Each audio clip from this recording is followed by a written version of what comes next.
Seorang pengusaha, Masya Allah punya keluarga yang sangat besar. Dia berpoligami, punya istri yang 4, kemudian anaknya banyak, harta kerbanya banyak. Perusahaan yang dia tanggung itu lebih dari 20 perusahaan di bawah naungan dia. Orang kaya raya mampu. Subhanallah, satu waktu di umur 63 tahun dia datang periksa ke dokter. Dia ngerasa nggak enak, sesak nafas. Waktu difoto di ronsen, tiba-tiba dokter yang foto itu kaget. Waktu dia selesai di ronsen, dia katakan, mana tadi pasien yang di ronsen? Mana pasien tadi? Pasien ini masih duduk di depan. Pastikan pasien ini cari di ruang kematian. Gak mungkin, secara ronsen sudah tidak bisa. Jantungnya tidak berdetak. Orangnya tidak berdetak jantungnya. Subhanallah, pada saat dicek ternyata tidak berdetak betul.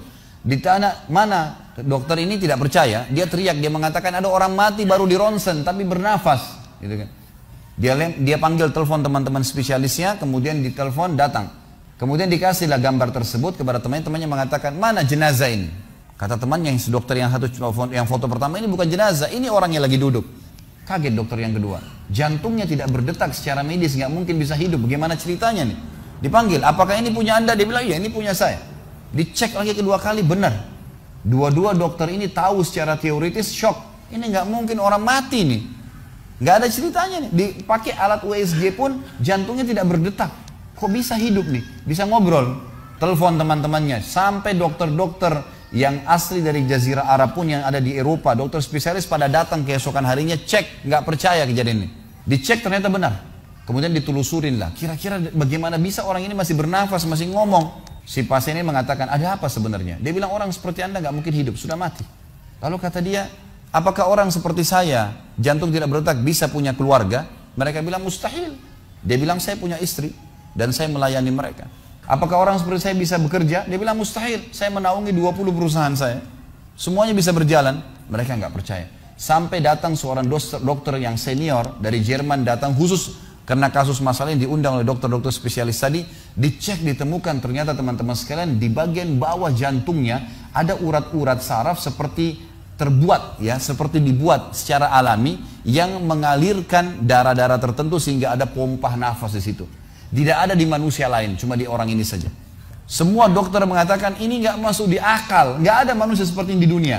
Jantungnya sudah tidak bergerak tapi masih bisa hidup karena dari rongga-rongga urat saraf yang keluar itu bisa masuk udara, oksigen dan terpompa akhirnya hidup. Dan hidupnya normal. Subhanallah, ini sesuatu keajaiban. Lalu kemudian ditanggapi oleh seorang syekh yang memang teman dekatnya orang ini mengatakan, yang saya tahu, ini semua disampaikan dalam khutbah Jumat. Lalu dia mengatakan, yang saya tahu orang ini tidak pernah ketinggalan puasa Senin Kamis, tidak pernah ketinggalan puasa Ayyamul Bid. Semua puasa sunnah dan wajib dijalankan. Dan tidak pernah buka puasa sendiri, pasti buka puasain orang lain. Tidak ada kegiatan sosial, buat gali sumur, bangun masjid, bagi kitab Al-Quran. Tidak pernah kecuali dia ada di situ. Walaupun andilnya tidak besar, tapi selalu ada. Orang tuanya selalu dibaktiin, selalu bersedekah, selalu kalau datang kepada saya diskusi tentang masalahnya orang. Ini ada tetangga saya punya masalah begini, bagaimana jalan keluarnya secara syariat, dan seterusnya. Hidupnya sibuk dengan ibadah kepada Allah Subhanahu Wa Taala. Allah ciptakan urat saraf khusus sehingga bisa terpompa ya, udara masuk ke jantungnya. Tidak ada operasi. Ini yang dikatakan yaj'al min amrihi yusra. Mudah, aneh, dokter nggak masuk di akalnya. Dan ini banyak orang subhanallah lupa dengan Allah Azza wa Jalla. Subuh besok insya Allah kita akan bahas lebih jauh masalah itu. Mereka tidak tahu kalau kekuatan Allah SWT. Sakit, dokter, dok, bagaimana saya bisa sembuh? Subhanallah.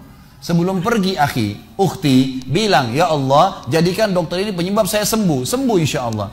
Tapi kita tidak bergantung pada manusia. Kata Nabi SAW dalam hadis qudsi riwayat Bukhari, kata Allah Azza wa Jal, hai anak Adam, kalau kau menggantungkan nasibmu pada aku akan memenuhi semua kebutuhanmu. Tapi kalau kau menggantungkan nasibmu pada selain aku, maka aku akan biarkan kau dengan ketergantunganmu. Ya udah terserah kamu, tidak akan bisa ditolong, gitu kan? Tapi kalau Allah Azza wa Jal turun tangan, sudah berbeda ceritanya teman-teman sekalian.